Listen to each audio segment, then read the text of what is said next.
Assalamualaikum warahmatullahi wabarakatuh. Kita lanjut lagi ya.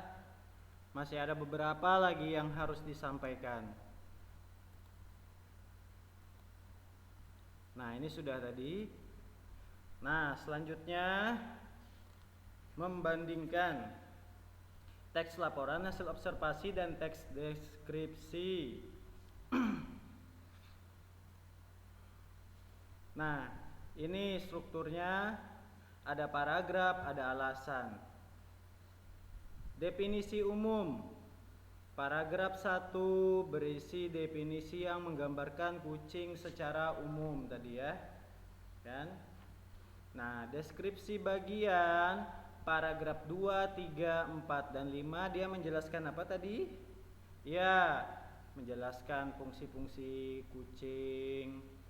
Bukan fungsi kucingnya, organnya ya, misalnya kumisnya, macam-macam kucing. Nah, ini penjelasannya lebih rinci lagi karena dalam paragraf tersebut menjelaskan tentang kucing secara detail dan sistematis. Mulai dari pengelompokan ya, kucing apa tadi?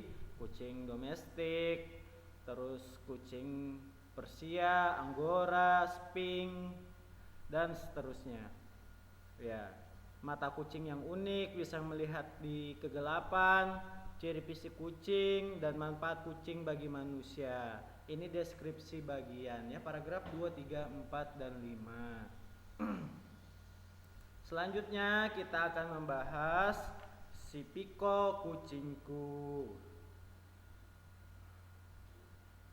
Ini bagian ketiga sudah ya. Membandingkan teks laporan, hasil observasi, dan teks deskripsi. Nah, si Piko ini menceritakan apa dia masuk dalam LHO atau teks deskripsi. Setelah kalian baca, ya, si Piko kucingku ini termasuk dalam teks deskripsi. Piko kucingku sangat nakal. Tiap pagi ia duduk persis di depan mukaku untuk membangunkanku. Bulu-bulunya yang mengenai hidungku membuatku sulit bernapas dan membuatku terbangun sambil bersin-bersin. Ini menjelaskan si Piko saja secara umum ya. Kucingnya kan Piko, kucingnya warna putih, entah warna apa, sifatnya gimana-gimana. Ini kan teks deskripsi.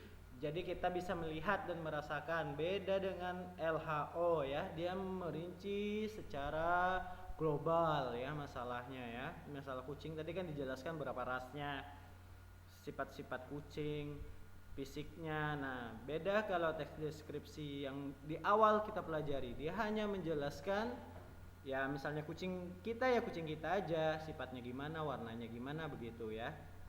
Tidak secara meluas, secara rinci tapi tidak luas. Kalau LHO secara luas dan harus sesuai penelitian ya, harus ilmiah. Tidak perlu dijelaskan untuk si Piko kucingku ini, kalian sudah baca nih yang di garis merah ini menunjukkan dia teks deskripsi. Nah, kenakalan si Piko dan seterusnya ini ya. Nah selanjutnya kita akan coba membandingkan kedua teks tersebut, yaitu teks pertama yang berjudul kucing dan teks 2 yang berjudul si Piko kucingku. Ini bagian ketiga ya.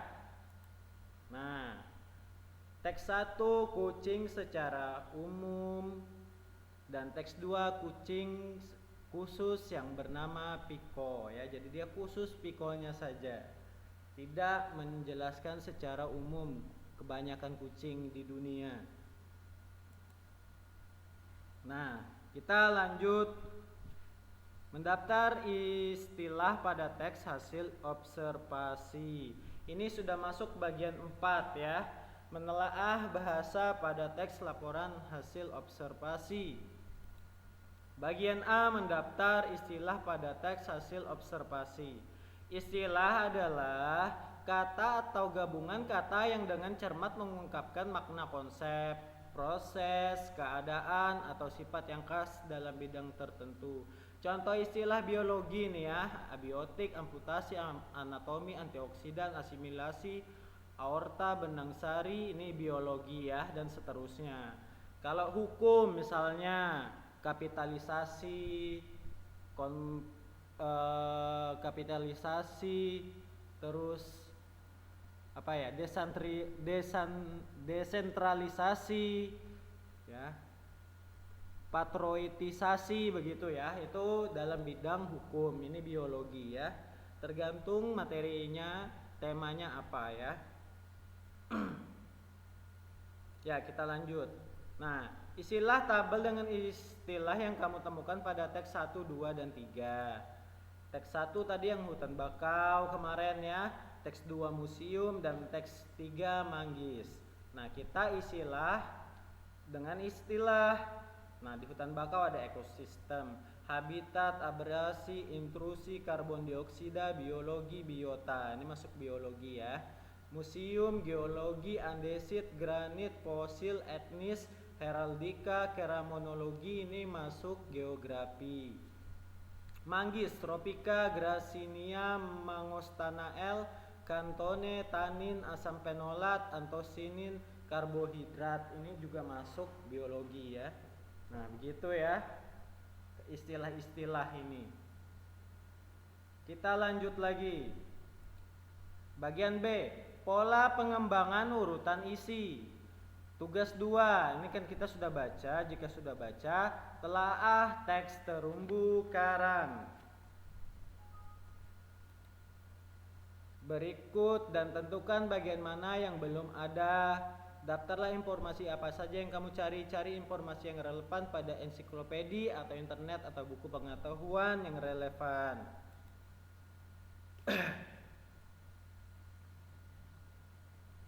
Nah, kita kerjakan pola pengembang urutan isi. Pola pengembang urutan isi dari contoh-contoh itu dikelompokkan menjadi beberapa jenis cara pengembangan isi teks laporan hasil observasi ya, dikembangkan. Nah, pertama terumbu karang. Kerangka laporannya terumbu karang. Dia definisinya terumbu karang apa? Pengertian terumbu karang. Habitatnya itu lingkungan tempat hidup. Selanjutnya perilaku cara bergerak. Dan keempat, jenis dari berbagai segi bentuk. Jadi bentuknya gimana kerang itu ya, melengkung-lengkung apa atau tegak, lurus, bentuknya terserah kalian, bentuk terumbu karang yang kalian amati. Ini beda ya, setiap tema beda isinya, kerangka laporannya ya. Nah, ini terumbu karang, nanti kita bahas merak. Pola pengembangan urutan isi. Nah, ini ada yang kosong-kosong ya. Coba kalian buka bukunya halaman 149. Tadi disuruh kerjakan ya. Itu sudah Ustadz jelaskan tadi sebelumnya. Nah, setelah itu kita mengisi bagian yang rumpang ini, yang kosong ini ya. Nah, Ustadz sudah mengisikan. Jadi Ustadz tidak baca, kalau kalian mau silahkan screenshot aja. Nah, setelah itu kita sudah menelaah teks terumbu karang bagian mana yang belum ada. Jadi ini sudah Ustadz isikan. Setelah itu kita masukkan mereka di dalam teks ini, yang mana definisi umum, mana deskripsi bagian, dan tidak masuk kesimpulannya karena tidak ada simpulannya di sini ya. Jadi Ustadz buatkan 2 saja, definisi umum menjelaskan apa nih ya, bagian paragraf pertama, selanjutnya paragraf 2, 3, dan 4 dia masuk deskripsi bagian. Ini pola pengembangan urutan isi ya. Jadi pola pengembangan urutan isi ini harus sinkron ya, paragraf 2, 3, 4 harus nyambung. Jangan paragraf 2, 3 sama, paragraf 4-nya mungkin nanti bahas sungai kan, ini kan kita bahas terumbu karang. Terumbu karang tidak ada di sungai. Jadi jangan tidak nyambung ya. Oke, kita lihat waktunya dulu. Ya, untuk selanjutnya di video berikutnya ya. Ustadz akhiri dulu. Assalamualaikum warahmatullahi wabarakatuh.